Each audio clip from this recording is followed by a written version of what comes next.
I got a review on my birthday, which was August 23rd. I turned 29, and Murph wrote us a 5-star review on iTunes. He says, practical, step-by-step guidance. Abroaders is truly a gem. Super clear explanations and curated so you continuously build your knowledge. Phenomenal resource.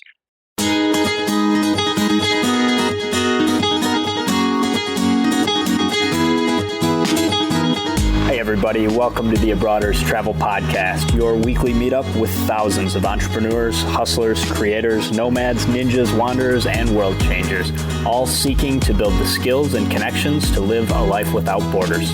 If you want to learn more about what we do or download our entire podcast archive, check out the website, abroaders.com. Happy Wednesday morning and welcome to another episode of the Abroaders Podcast. This one is episode number 87. I'm Erik, and I'm checking in from Madrid, Spain. It is the first time I've been here since 2005. Really excited to be back. It was one of my first ever international trips I took with my dad. We only spent a couple of days here, and I'm really glad to be back in Madrid. I'm staying now in Centro, which is right downtown, and I'm near the Gran Via metro station. Which is right at the edge of a little neighborhood or district called Malasaña. And we're going to come back to Malasaña at the end because the International Jam is a video that was filmed here at a bar that's, I think, a couple of blocks away at the very most. So I'm going to go check that out probably after I get done recording here. The place I'm staying is called Hotel Odessa. I found it on booking.com, which has actually become one of my go-to places for getting hotel bookings done. I just really like it. It's simple and the ratings are really dependable. So, if something is a 9 or a high 8 out of 10, it's probably going to be pretty awesome. And so far, so good. Really clean, really nice place. Very affordable, about 40 euros a night for a private room. And the best thing actually so far is the internet, which was one of the things that was in the comments in the review. So one of the reasons I ended up booking this place. And I've got like more than 35 megabytes down and 10 megabytes up. And honestly, truly the last time that I had this good of internet and I do this, by the way, so I do this on Internet Speed Test. It's an app. I think it's speedtest.net, but it's also an app for your phone. And so I always check, just places I visit, things to make note of, to come back to, etc. And literally the last time I had a score this high was last year when I was in Asia at the Regis in Hong Kong. And the Regis in Hong Kong is on the 84th floor of the International Commerce Center, which is the tallest building in Hong Kong. So obviously they are wired up with the fastest internet that Hong Kong can offer. They've got some big time companies in that building. And I think that this hotel probably comes pretty damn close. And this is like a super small, hostel hotel. It's called Hostel Odessa, I believe. So anyways, if you're in Madrid, this is a great location. Definitely would recommend checking this out if you're looking for a private room. If you're looking for a hostel, more of a dorm situation and quite a bit cheaper, there's a place called Hostel TOC Madrid, TOC. And that was where I stayed the first 2 nights. And that was also a really good experience. Decent internet, good amenities, and the most comfortable bed I've ever slept on in a hostel, hands down. So 2 little tips, so far so good on my accommodations here in Madrid. Today's episode, I want to talk about a few different mistakes that I made, several of them coming to fruition today. And so I wanted to record this episode while it was fresh. Today is Saturday, September 5th. So I'm going to run through that stuff.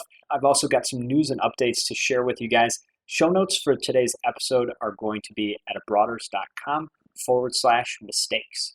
All right, so the first bit of news for today comes from one of our listeners. This is the second time in a matter of a couple of weeks that a listener has alerted to me to a big sign-up bonus. And this one is for all you foreigners out there. Well, not all of you, unfortunately. All you Australians out there. I'm really excited to hear that we've got some folks from outside the U.S. listening to the show. Obviously, we do a decent amount of focus on opportunities that are just there for the U.S., so I'm really glad to have all the international folks with us. And Jordan sent along a heads up. And if you're Australian, maybe you already know about this, but there's a 100,000 point offer for the Virgin Australia card offered by American Express.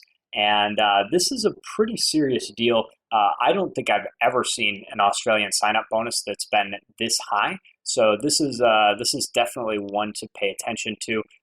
If you don't have points or you're wondering how you might be able to get them, this is a very fast way to sort of jumpstart those benefits. Now, this is one of those cards that has a higher annual fee. So, it's not necessarily like a no-cost proposition. I believe the fee is $350. Minimum spend is really small. It's only $1,000 in 90 days. And you're going to end up getting a free domestic flight in Australia with this. You're going to get a couple of free lounge passes, and you're going to get 100,000 points. And the 100,000 points is the big thing because, one, it takes a long time if you don't have access to the U.S. banking system to get a bunch of points. And not only are these Virgin Australia points good for bookings on Virgin Australia and their partners, but they also can be converted into Singapore KrisFlyer miles. And Jordan actually wrote me a nice little summary, kind of summed up some of the benefits here. And this is a huge deal because they don't transfer 1-to-1. They convert at 1 to 0.75. So 4 points from Virgin is going to turn into 3 for Singapore. But even at that rate, the 100,000 point bonus is going to be enough to potentially get you a flight in business class on the A380 Singapore Suites class. They run from Sydney and Melbourne to Tokyo and also to London, I believe. So you've got a couple of pretty cool options there. You may need a few extra points to be able to go all the way to Suites class, which is definitely the way to go if you're going to fly on the A380. So you might want to save up to get to that point. The other thing that you should be aware of is there is a referral bonus going along for people that have this card, I believe, and you can get an extra 10,000 points for the person that refers. So what I'd like you guys to do, if you are an Australian listener and you've got a referral link, please post the link in the comments for the show notes. Again, the show notes are going to be at abroaders.com/mistakes. This is definitely not a mistake, but I am going to talk about some screw ups that I have, and hopefully you can learn from them. But if you have that referral link, post it in the notes, in the comments for the show notes page. And anybody who doesn't have this card yet and wants to take advantage of the offer, help a fellow travel hacker out and apply through one of the links there in the comments so that those folks will be able to get some extra points as well. And then, if you have a link, go ahead and drop it in there. I'd love to see you guys get some of those extra miles. Again, big thank you to Jordan for giving me the heads up on this. We do try and stay aware of international news and deals. So, we really would love there to be more offers out there for folks in the international crowd. So stick with us if you are checking in every week and don't have the ability to go after these U.S. cards.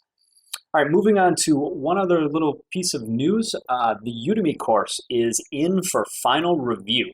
So we have submitted the course to Udemy, and we are waiting for them to come back to us and say everything's okay or let us know anything we need to change. So we are going to be launching the course very soon. And now is really your last chance if you do want to get on the pre-registration. As we talked about before, the pre-registration list is going to get a discount off the regular price. They're also going to get free help with getting the right card. So we're going to do a free set of recommendations, just talk over your travel plans, look over your travel plans with you, and figure out which cards actually make sense for your unique situation. So if you want to learn how to do this yourself, you want to become better at travel hacking, better at using points and earning points, the Udemy course is going to be a phenomenal educational resource, and we're going to throw in some support and a lot of help getting started with the right cards. So go to abroaders.com/Udemy, that's UDEMY, and drop your email there and we'll get you on the list and get you notification as soon as we're able to sign you up for the course. All right, so now I want to get into the heart of the episode here. Today, I had a kind of a crazy travel day on my way out of Colombia. And so I wanted to take a few minutes and kind of run you guys through sort of the scenario that I had on my travel day. So I used British Airways miles, 25,000 of them, to book a flight from Medellin to Madrid, Spain on their One World partner, Iberia. And Iberia is very closely tied to British Airways. And so it's one thing that's interesting and important to keep in mind. Danny, my friend who I was staying with in Medellin, Colombia, he used Iberia points to book his ticket, and he paid a lot more in taxes. I paid about $60 in taxes and fees, and Danny paid, I believe he paid about $120. And the difference is that I transferred my Amex points to British Airways and booked through British Airways. Danny transferred his Amex points to Iberia and booked through Iberia. And he ended up paying higher taxes. So I don't know if that's always consistent, but the key thing there is you want to price it out on both websites. We paid the same number of miles, and since we both transferred from Amex, it was exactly the same points, but I got a big break on my taxes and fees. So that's something to keep in mind with any Iberia thing. But there were some interesting things that happened in this travel day, and I wanted to kind of run you through them because there's a couple of opportunities and a couple of issues that came up. So first of all, I had just a word of warning before we get into the actual Iberia experience. If you are flying out of Colombia, be prepared to have a long time in the airport security. I don't know if this is something that's unique to Medellin or other places in Colombia, or unique to me being an American, but I got searched extremely thoroughly, at least 20 minutes, including, everything out of my bags, taking all of my clothes out, dirty clothes, all of my laundry, everything went through. They went through pretty much every pocket of every bag, including some pockets that I didn't even really realize I had. And they even took a knife and stabbed my backpack and were looking for drugs or something, we're truly very invasive search. So the takeaway here, obviously don't take drugs, but also plan ahead and come early because, if I had been pushing it and was late for my flight, I would have missed the flight for sure because, you don't expect an extra 20 minutes just to go through security for that kind of search. So be aware of that. Then I went to go board my flight and I found out that the flight wasn't actually a direct flight, which is really weird because British Airways prices their flights by segment, which means every time you stop, every time you touch the ground, you have to pay more. So what this flight's actual itinerary was Medellin to Cali, which is another city in southwest Colombia. And Cali is maybe an hour flight, I think it was, from Medellin. And then the flight from Cali on the same aircraft was direct to Madrid. And so number one, on the one hand, I kind of caught a break pricing-wise because British Airways should have charged me each of those segments separately, and they just charged me the Medellin to Madrid distance and pricing for Avios points. But the second thing is, it was a horrible experience stopping in Cali because the airport was just not at all equipped for keeping these passengers for over an hour, and that was about how long the layover was. And, I should have known that this was going to be an issue when we boarded in Medellin because the boarding was sort of like a free-for-all. I mean, basically everybody was gathered around, just like a giant crowd gathered around the gate and sort of surrounded the gate agents. And in Medellin, they were calling boarding groups. So at the very least, they had like a first class, or they didn't have first class on this aircraft. So they had business class, they had elites, and then they started calling A, B, C, and D for boarding classes. So I was in group B, so I got in, I had about half the people, got some overhead luggage rack space, everything was just fine. But when we deplaned in Cali, they just handed us out these blue plastic cards to prove that we came from that flight and that we could get back in. So number one, I don't really know how the security works there because I could have totally gotten a plastic card from somebody and just boarded a flight to Spain without doing any of the other stuff like, showing that I had a passport, yada, yada, yada. They just took the blue card when I got back on the plane. So there was definitely some serious oversight issue going on in the first place. But the worst part was that when it was actually time to board the flight in Cali going to Madrid, it was a complete free-for-all. So if you happen to be on that flight and you paid for business class or even redeemed miles for business class, you're totally screwed because there was no effort to let priority passengers board first. Everybody was just pushing and shoving. It was truly, really a crazy experience. I mean, people were elbowing by saying, "Excuse me," and you kind of thought oh, maybe they have a child, maybe something's wrong. No, they were just going up to the front to try and get in front of you. So definitely a dog-eat-dog sort of boarding experience. And the reason I wanted to mention this sort of bait and switch thing, on the one hand, I did get a better deal in terms of how many miles I paid to British Airways. But on the other, it was a very unpleasant stop, especially when I was so excited to take a direct flight straight to Spain. And this also happened to me in terms of unexpected stops on my trip to Fernando de Noronha, which is an island in a national park off the coast of Brazil. It's sort of the northeastern coast of Brazil. And I booked a United ticket, an award ticket with United for this Fernando de Noronha trip. And they have a partner in Brazil. It's one of Brazil's major airlines, one of the ones that serves the most airports. It's called Azul. And so Azul added an extra stop that wasn't announced on my United itinerary either. And I called United about it. It was an exhausting travel day that day. And on the return, I thought we had one stop and then we were going to continue on home to Salvador. And it turned out that there were two stops. And I called United to complain. And I ended up actually getting a $100 voucher for myself and for Gabriella. So both of us got $100 towards our next United flight. And it was just like a 10-minute phone call. It was like a super simple process. And actually, don't call, because if you call, they're just going to tell you to submit an email, which I thought was a horrible idea. I figured they would never listen to me. Email just feels like you're going to get ignored. But the process worked. I sent the complaint. It was pretty concise. I wrote about 5 sentences explaining what happened, gave them my record locator, my ticket number, and United got back to me and gave me 2 $100 vouchers. So definitely pays to complain if you end up taking an itinerary that's not the one you paid for. And so I'll definitely follow up with British Airways about this Medellin to Cali detour and see if I can maybe get some compensation there. So after I managed to fight through the mob and get myself back onto the plane and back into my seat, I realized that this flight, it was already pretty full on the short flight from Medellin to Cali, but I think we added some people and it was extremely full. There was literally only one open seat in economy. And so, it's very hot and there's a lot of people. And I think, most of us have that interest in trying to fly when not everybody else is flying and have a little bit more space. I've been on those flights where you can stretch out in the middle seats and that's really nice.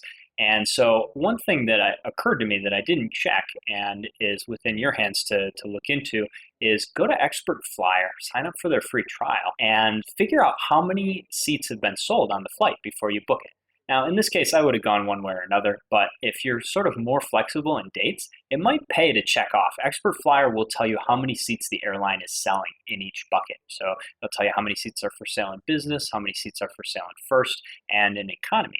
And so the key things here, number one, you can tell if this flight is totally sold out. In some cases, that can be good if you want to get bumped. If you think it's going to be oversold and you want to get bumped to another flight and get compensation, that can be a great way to sort of improve your chances of that happening. Number two, if you really don't want to be on a full flight and you've got some flexibility, you can avoid those flights. Again, expertflyer.com, they've got a free trial. You can also search a lot of award availability. We've talked about that in the past, but use that tool to just see how many tickets are actually for sale. And that way you can kind of avoid those absolute sardine can flights out there. So the next thing is the business class. I flew economy, and so I was cozy back there with all 241 other people that were in economy. But business class, I just thought I'd make a comment about this because I considered for sure flying business class. At the time, it was 62,000 miles instead of 25. And so it just seemed like too much of an upsell in terms of the number of miles. But the key thing is that Iberia and British Airways have off-peak prices.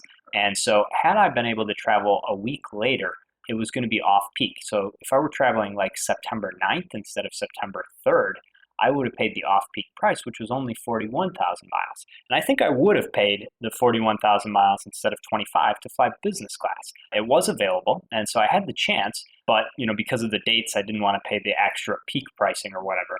Now having seen the A330, for Iberia, I don't think I would actually pay for that business class. So they are lay flat seats. There's 36 flat beds, and the configuration is 1-2-1. But it was really, really narrow. It was really cramped, and I only say that because the aisle was literally wider in economy. Because I have a bag that rolls, and I could not roll my bag through the business class section because there just was no space in between the seats. So think about that and definitely double check. This was, again, the A330. And you can go to seatguru.com to see what the configuration is in terms of where the seats are. And another thing, especially in business class, sometimes in this configuration where like business class, as I said, was 1-2-1. And the seats on the outside, the window seats, the ones that are all by themselves, they alternate between being sort of close to the aisle and being close to the window. So the first row, the seat is maybe against the window and there's like a sort of barrier and like space.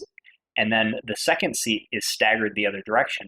And so if you're in the second row, you're basically directly in the aisle, in this narrow aisle that everybody's walking through the board, that the flight attendants are going through. So the bottom line is that it really does matter what the orientation is of the seats.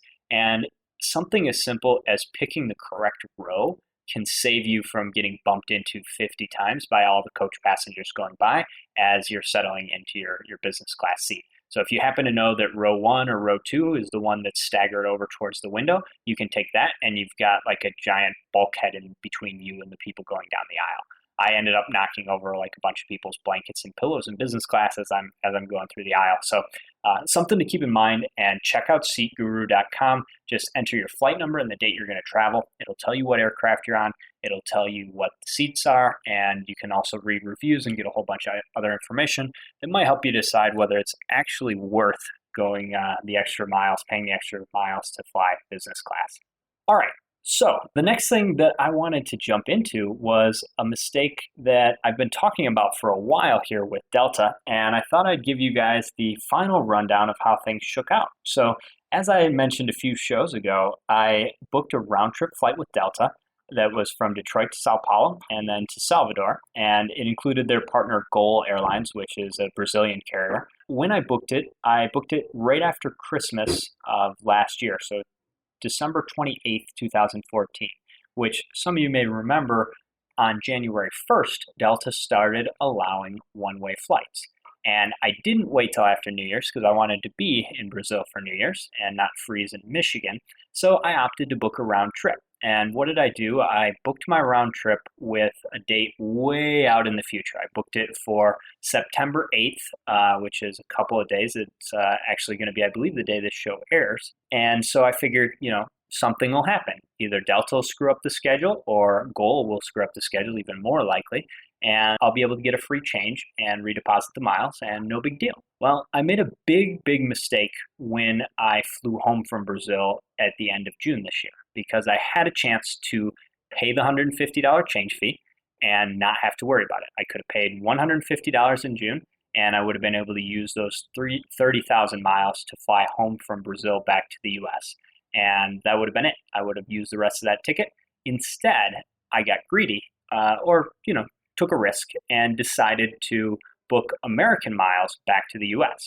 Now, I did that for a couple of reasons. One, American had a way better route. When I flew home at the end of June, I got to fly from Salvador to Miami, which is only about 8 hours. It's a shorter flight, and then Miami to Detroit, which is about 3 hours. So it was a nice short itinerary with one stop at an airport where I had great lounge access. So it seemed like a good idea at the time. And by the way, that lounge access is the Centurion Lounge, which you get with the American Express Platinum card. A lot of you guys got that with the recent 100,000 point offer.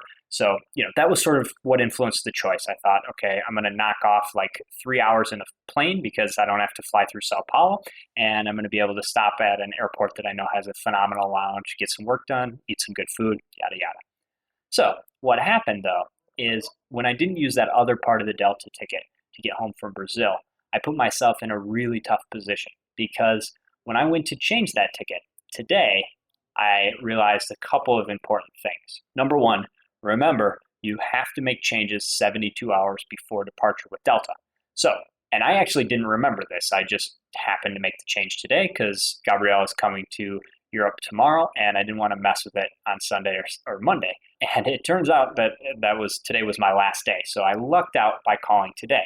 But what I found out is that there's basically nothing that I can do, because you can change the date of travel, but you can't change the cities if you've already commenced travel on the same ticket. And let me run that back, because this is something that wouldn't be as big of a problem if I had booked these as one-ways. So in other words, if I had booked a one-way ticket from the US to Brazil and a separate reservation one-way ticket from Brazil back to the US, I wouldn't have already started travel on the return trip, and I could have changed this or redeposited the miles for the same $150 price. Because it was a forced round trip because they didn't have one-ways yet. But because of that round trip, I was exposed to this rule where I've started travel, and so there's no redeposit of half the miles. Once you start an award, you have to finish it within 1 year. So I could move the date all the way up December 29th this year, but I can't redeposit those miles. And I'm not supposed to be able to change the cities. So here's what actually happened. I called and I talked to a supervisor, and I found out that there are a few areas where if you're friendly and polite and patient enough, you may be able to get some help. Number one, the person I talked to offered to sort of bend the rules and let me use the ticket for different city pairs, which I found out was a pretty big deal. The first person kind of said like, okay, let me see if I can do that. I'm not supposed to, but let me see. And so I thought, okay, great. What am I going to do? I'm going to find the cheapest Delta ticket, the one that has the lowest taxes and fees, and the one that uses the fewest miles. And then I'm not actually going to fly it, but she's going to make the change. I'll pay the change fee, get the refund in taxes and fee difference, and then I'll get the rest of the miles back. So my original plan on the phone here, and I'm kind of thinking on my feet, is, okay, I'm going to book from New York back to Detroit. That should be easy. It was 12,500 miles, which again, terrible deal. You can do it for 4,500 on British Airways. So I wouldn't ever really book that except under duress. But it seemed like a good thing. So I would get 17,500 miles back, the difference in taxes, and I'd pay a $150 change fee. Now, first of all, let's do the math. The calculation totally makes sense. 1750 miles is going to be worth, I get at least 2.5 to 3 cents per point with Delta. So getting those, almost 20,000 miles back is like getting more than 500 bucks back. So I was, definitely very keen on getting as many of those Sky Miles back as possible.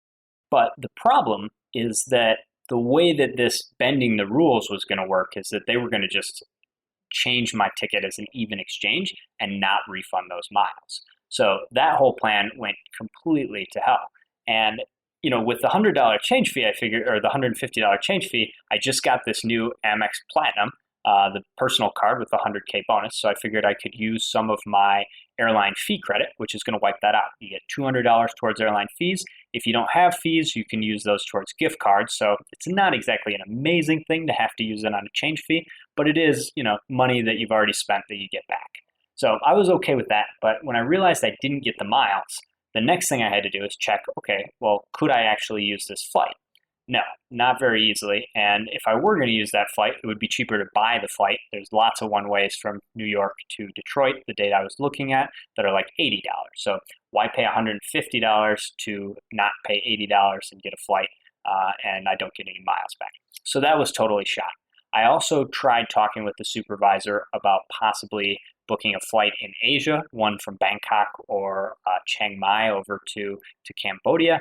The supervisor kind of tried to do that, but got, I think, a little impatient with me and said that this wasn't going to work. So end of the day, end of the line, I ended up just totally eating 30,000 miles. I'm not going to be able to change the ticket, not going to be able to do anything productive with it.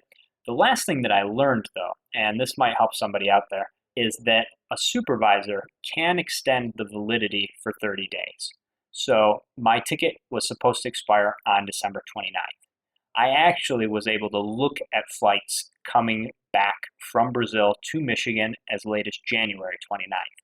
So the supervisor was willing to do that for me, but there was no way I was going to be able to change regions of the world entirely. So I couldn't change direction either. So I also tried, can I go from Detroit to Brazil? Because that would have been perfect. After Christmas, I'd love to go back down where it's warm. I haven't bought that ticket yet or used miles for that ticket, so I thought maybe that would work.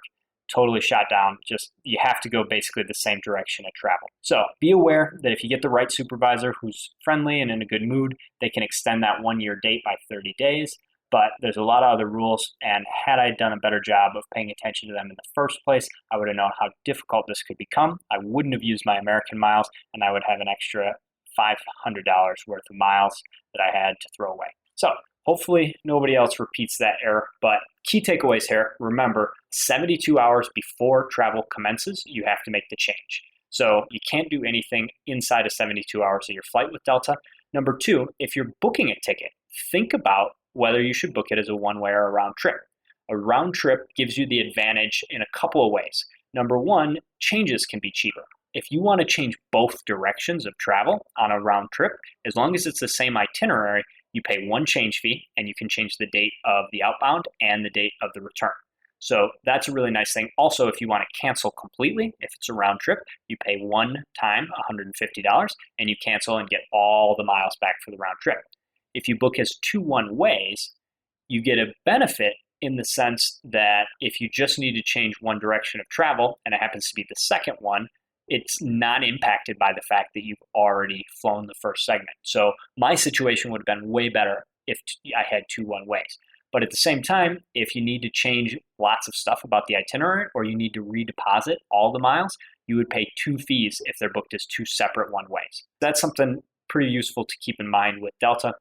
And also just a larger picture, pay attention to the rules for changes with any ticket and make sure you know what they are so that you don't make that last minute mistake. The last thing that I want to cover on today's episode is something that we get quite a few questions about, and it's one of the most frustrating things about international travel to me. And that is that the visa situation can be pretty ugly in terms of being able to get access to travel to the countries that you want to go, depending on what type of passport you have. I think the United States passport, which I have and probably a lot of our listeners have, is a pretty good one in terms of being able to access other countries. Sometimes you have to pay fees, sometimes you have to go through bureaucracy. And mind you, most of the time it's because the United States makes citizens of those countries go through fees and bureaucracy to get into the US. So it's sort of a reciprocity. What you do to us, we do to you is often the case. But there's a few big things about visas, even if you can get them, that are very challenging. And so one of them, for example, is that you almost always need to show a return flight.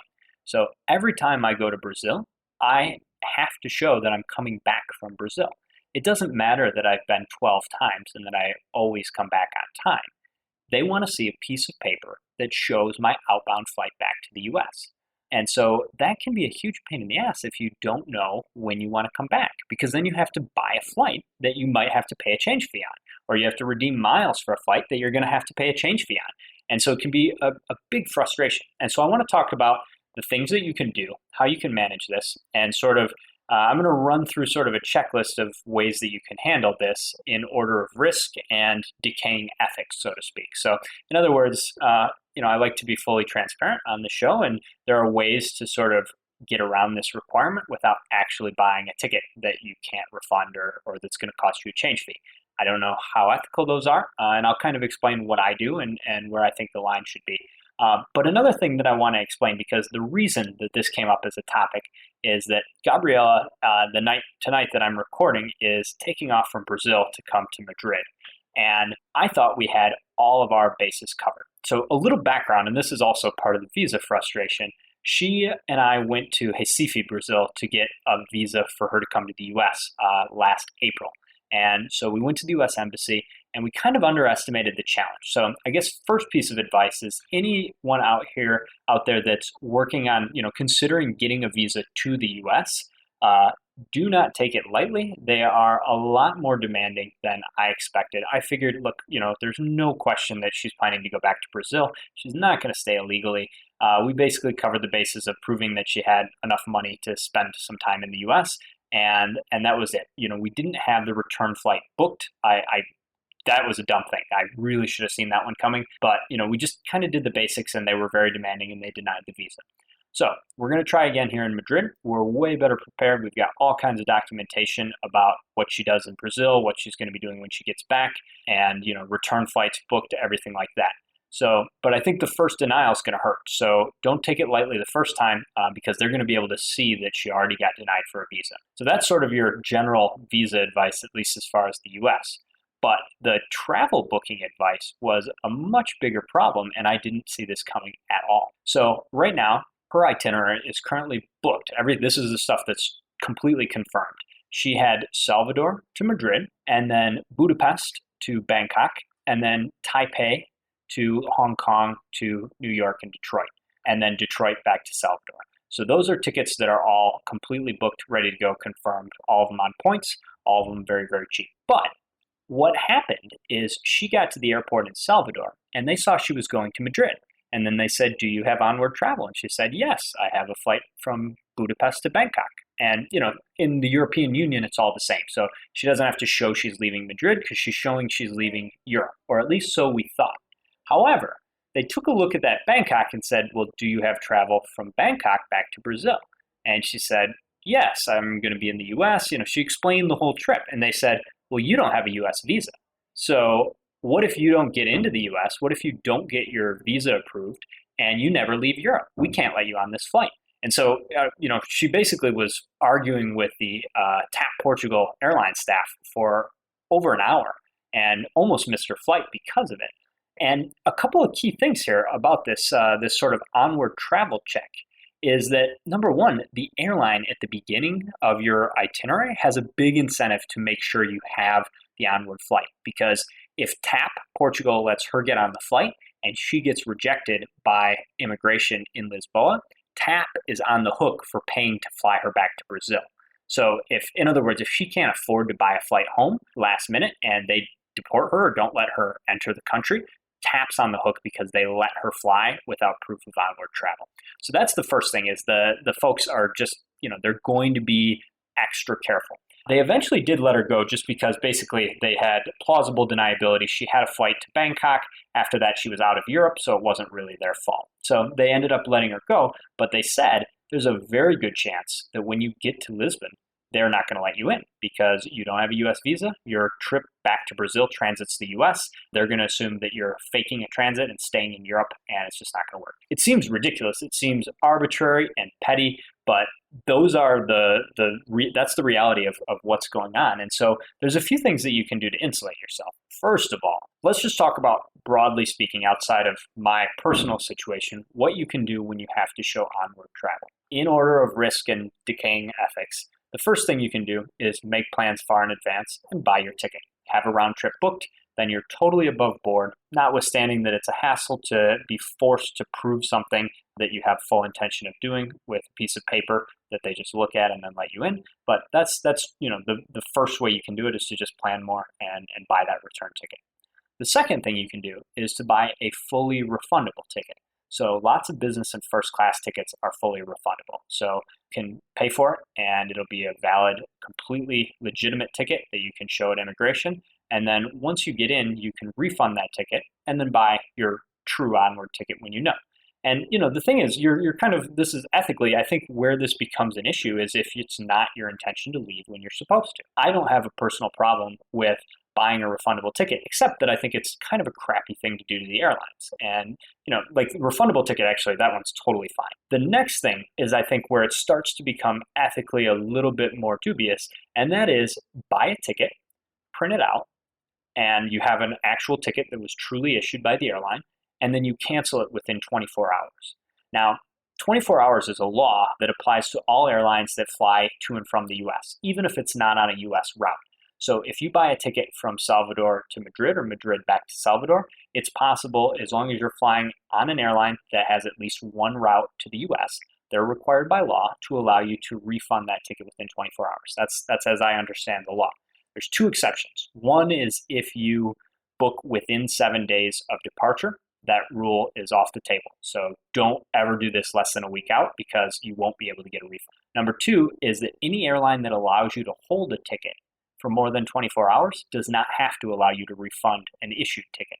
So American is that exception. American does 5-day holds on awards. And so if you book an American award, you cannot cancel it 24 hours later or 23 hours later without paying the change fee because they offer that hold.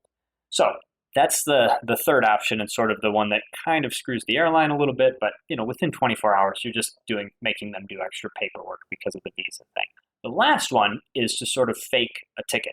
And this is something that's relatively easy to do with a few different mileage programs. So American, for example, if you put a ticket on hold with American, they're going to email you an itinerary with your name and the cities that you're traveling, the dates, the flights, everything. It looks exactly like a ticket, except that it says it's on hold. But there are certain views of that if you put it in a PDF or if you print it or if you just take a screenshot of it and don't actually show the part that says it's on hold. It's very easy for someone just looking over quickly at immigration to say like, oh, okay, yeah, it's fine. Onward travel, check, mark the box. So that's kind of the fourth way. And, I would say I have done that in emergency cases where I didn't have the time to get anything truly squared away. I didn't know if I was going to have internet the next day to be able to cancel the ticket. Case where I'm going to Brazil, you don't know if on arrival you're going to have something happen and you can't cancel it within 24 hours. So, knowing that that's sort of a possibility, as long as you have the intention to go back, I think you're probably okay. But there's also the risk that they somehow check the ticket and find out that it's not there. So if you want to be extra careful, buy your ticket in advance or buy a fully refundable ticket and wait till you're in the country and refund it when you know what your true Onward travel plans are. That's probably the most above board way to go. So a couple more quick tools before I sign off tonight, because I truly did get this phone call about 20 minutes before she was going to board her flight. And I had to kick in my best travel searching skills to figure out what we were going to do. And the reason that this was such a rush is that I couldn't book a ticket tonight and then just send it to her when she arrived in Portugal. Maybe if they have Wi-Fi at the airport, that's not a problem. But assuming that she doesn't have Wi-Fi, assuming she's got her Brazilian SIM card and they don't have a SIM card kiosk before immigration, which I doubt they would, she could be stranded in Portugal with the immigration people saying, you don't have proof of Onward travel, we're sending you home. And so it was just a total nightmare of trying to figure out, okay, we got to get her proof in 20 minutes. We've got to get to her phone there's something she can save as an itinerary so that she can fly and get into Europe tomorrow. And so a couple of tools that paid off huge for me tonight. Number one, T-Mobile. I was able to call her phone. She didn't have good Wi-Fi at the airport in Brazil, so she was just barely able to get a text message out to me. I was able to communicate with her by text. I called her, found out what happened, realized the issue, went and bought a refundable ticket, and then texted that ticket to her. But, in this rush, even that was extra work because, okay, I bought the ticket on my computer. How do I send that image of the itinerary via screenshot? And so what I ended up doing, I use this app. I don't know if it's a PC app as well. I know it's a really good one for Mac, and it's only $1.99. And so on my iPhone, I have what's called PasteBot.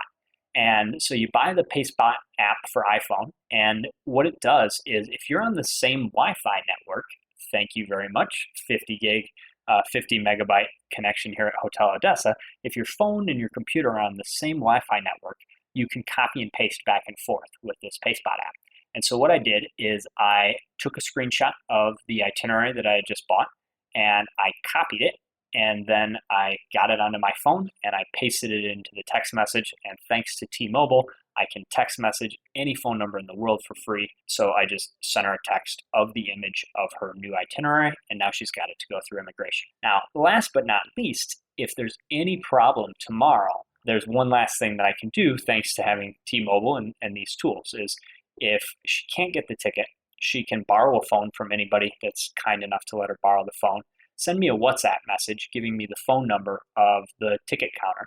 And I can, call up and talk to Tam because I can use the calling anywhere in the world and be able to, buy a ticket. And, what I would do in that case if I had to, assuming I wasn't able to get this out to her today and she arrived without that proof, that was the game plan. If she couldn't receive the image message, she was going to call me, get a WhatsApp, get a phone number. I was going to call back. I was going to talk to the people at the ticket counter, and I was going to use a credit card to purchase a first-class, non-refundable ticket out of Europe back to Brazil. Refundable. Hopefully, I didn't mess that up.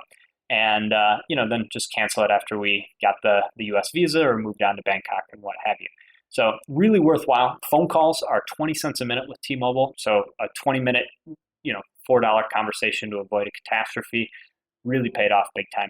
Anyways, thought I could share that with you guys. Hopefully all three of those stories will sort of give you a little bit more information and a little bit more ability to avoid similar problems, and especially those last minute catastrophes. I really feel like we dodged a bullet. Hopefully everything goes well with her getting into town tomorrow, but very, very fortunate, very lucky that I knew what to do and knew how to get a ticket like that, because if I hadn't, it could have been a really different scenario. So hopefully that helps you guys out as well. Again, thank you so much to everybody for listening. One last thing before I get out of here. I got a review on my birthday, which was August 23rd. I turned 29, and Murph wrote us a 5-star review on iTunes. He says, practical, step-by-step guidance.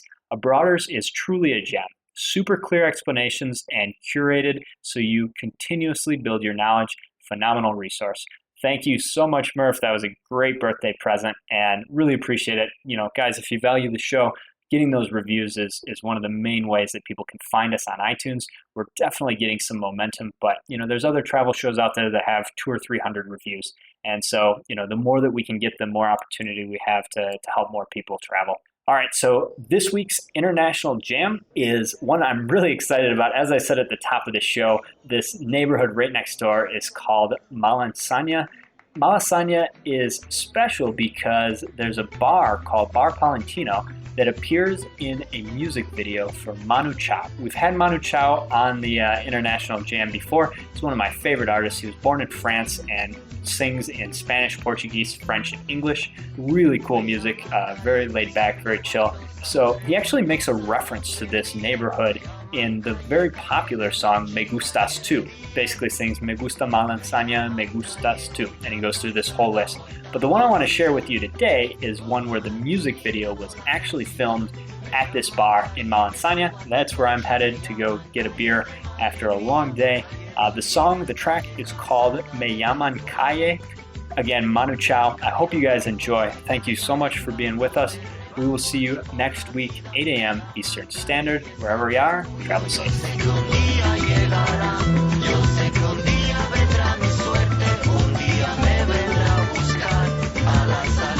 Hey Brothers, don't be shy. Hop over to the website and join our email list for exclusive travel hacking content. If you like what we're up to, the best way you can support the show is by leaving us a 5-star review on iTunes. Lastly, we would love to hear from you, so send your show feedback to Erik or AJ at abroaders.com. We will see you next week.